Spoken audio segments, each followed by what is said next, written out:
entre el gobierno y la legislatura implicaría que vos vas a sostener una estructura presupuestaria como la que venís trayendo desde el año 2018. Entonces, sería bueno que se pudiera, digamos, llegar a esos puntos que permitiesen que el año que viene la provincia tenga un presupuesto aprobado, porque eso primero le va a permitir al Poder Ejecutivo poder contar con una estructura presupuestaria más adecuada a los tiempos que corren, y a la legislatura también le sería interesante porque hace que el trabajo de control sea más sencillo. Más allá de eso, por supuesto, hay puntos que va a haber que evaluar y que va a haber que tratar de marcar algunas modificaciones. Hay algunos temas, como el que yo te marcaba al principio del reportaje, que tienen que ver con el déficit presupuestario que está proyectado por el gobierno en el proyecto original. Han habido algunos argumentos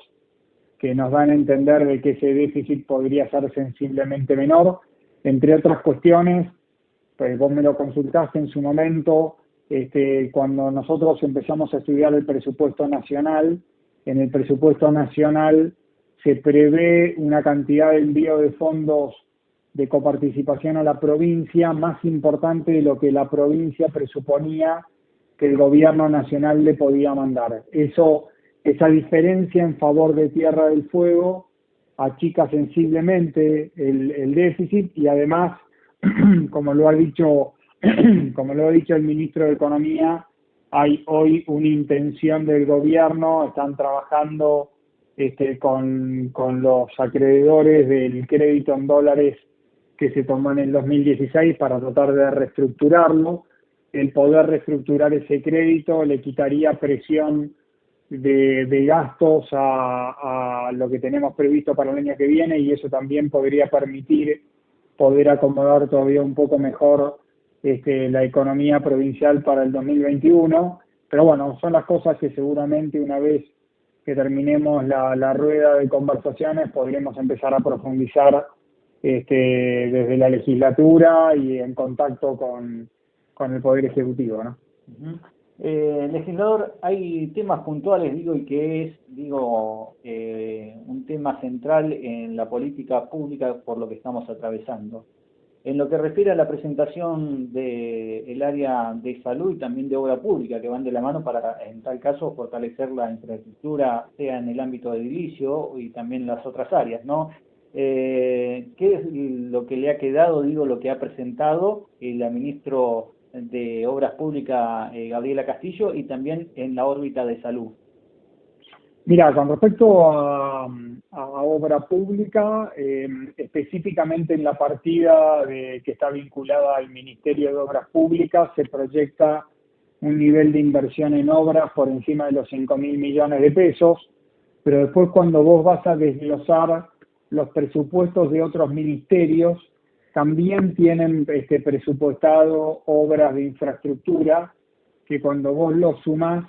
estamos hablando de que si efectivamente esto se ejecuta, estamos hablando de un presupuesto que estaría orientado a inversión de infraestructura o inversión de obras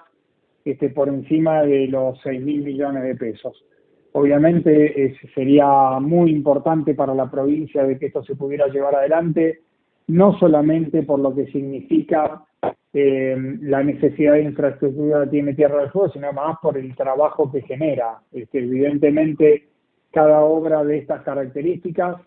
son cientos de puestos de trabajo que de alguna manera tienen contención en un sector además que es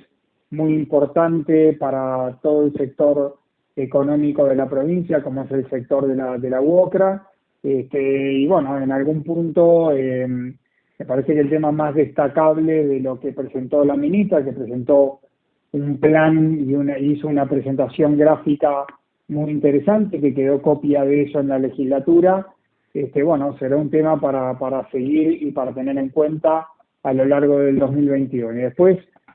particularmente lo que tiene que ver el Ministerio de Salud, sin ninguna duda es el ministerio, sinceramente creo que fue la mejor presentación que recibió la legislatura en lo que fue hasta acá las presentaciones de presupuesto con respecto al 2021. La verdad que el presupuesto de salud fue muy bien presentado, con muy buena información Fue una exposición muy extensa, de muchas horas, pero la verdad que valieron la pena porque hubo un desarrollo sanitario, hubo un desarrollo económico muy bien presentado y muy bien evaluado. Hubo un reconocimiento de todos los bloques de la legislatura al trabajo que ha venido desarrollando todo el personal de salud a lo largo de lo que ha sido y es esta pandemia, y me parece que la presentación del presupuesto de salud estuvo a la altura de la responsabilidad que están teniendo y de la responsabilidad que van a tener el año que viene. También quedó una presentación gráfica que está en la legislatura. El proyecto de salud es un poco menos de 7.000 millones de pesos, donde también están incorporadas algunas obras de infraestructura en los hospitales. Se prevé, en lo que tiene que ver con Tolwyn, se prevé la primera etapa de lo que es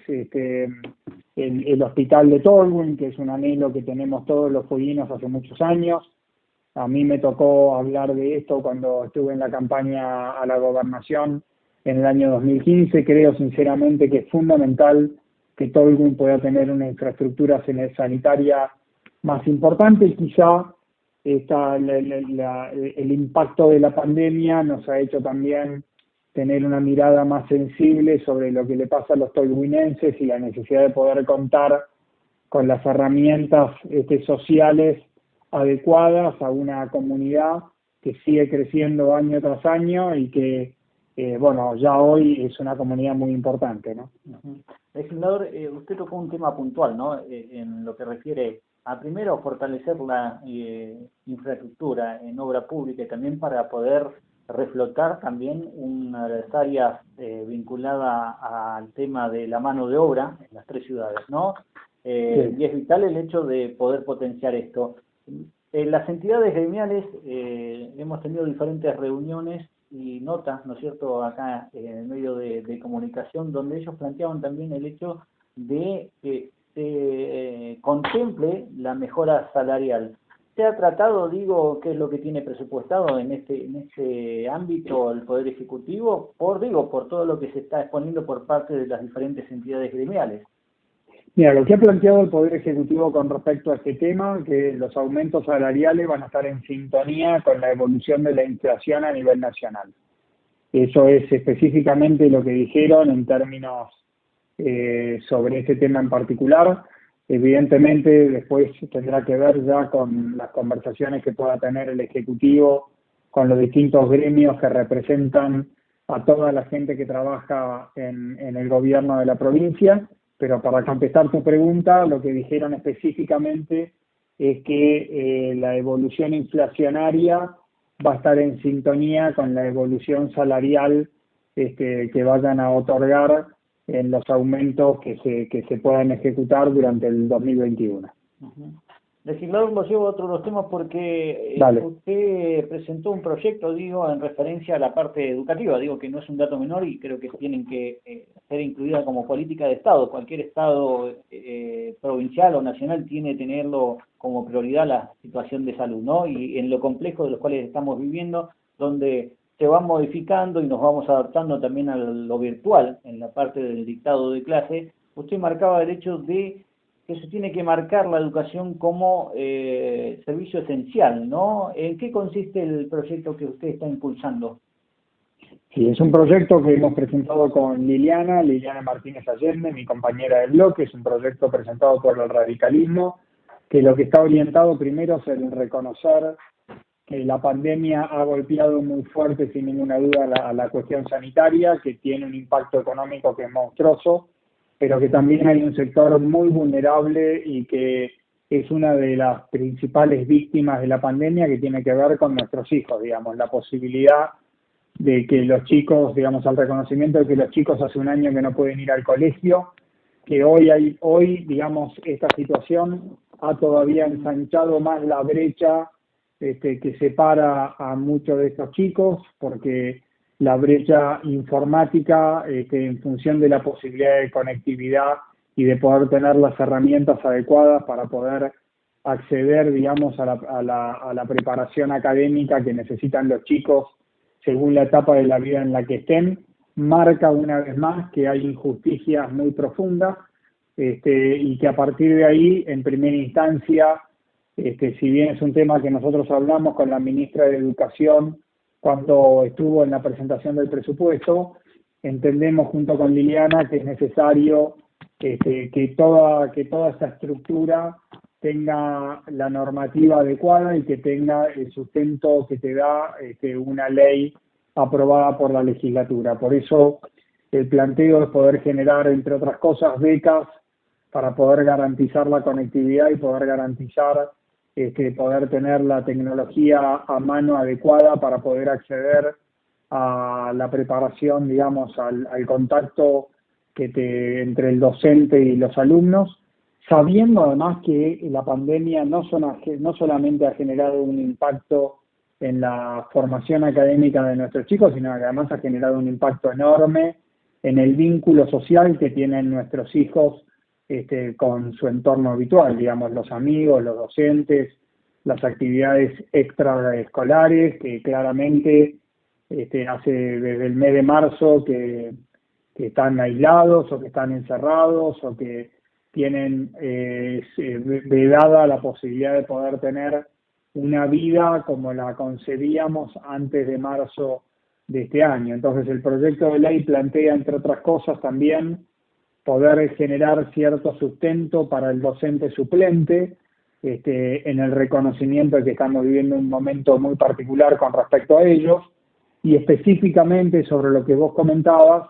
nosotros lo que entendemos en el proyecto de ley es que hoy el servicio educativo, el acceso a la educación, es un servicio esencial en el marco y en el contexto de la pandemia, digamos, porque somos conscientes que es un tema resistido por los docentes, este reconocimiento de servicio esencial. No es nuestra intención bajo ningún punto de vista de generar un punto de debate, solamente lo que planteamos en este momento es que sea reconocido en función del contexto de la pandemia, que obviamente cuando la situación termine, se vuelva al status quo anterior al que tenemos en estos momentos, pero creemos que es muy importante que entre los temas más importantes de la agenda pública cotidiana esté justamente el acceso a la educación y que esté justamente el reconocimiento de aquellos chicos que no tienen hoy acceso a esa educación por, como te decía hace un rato, por dificultades en la conectividad o por dificultades en no tener las estructuras informáticas adecuadas para poder acceder, ¿no? Bien, legislador, desde ya le agradecemos por salir acá en este medio de comunicación en la 95.7 en la localidad de Tolwyn, 95.9 en la ciudad de Río Grande. Han quedado muchas cosas en el tintero porque sabemos que faltan varios ministerios. De hecho, en la jornada de mañana el Instituto Provincial de la Vivienda va a estar llevando adelante las acciones que tiene presupuestado para el próximo periodo. Así que la intención es poder retomar el contacto en el transcurso de estos días para saber cómo se viene desarrollando la actividad en función al presupuesto, ¿no? Siempre a disposición, Samuel, te agradezco mucho y aprovecho para saludarlos a todos en Tolwyn, cuídense, y bueno, ojalá que esto termine pronto y podamos vernos presencialmente. Bien, Ciurano, estamos en contacto, que tenga muy buenas tardes. Saludos para todos, adiós. Así pasaba el legislador Federico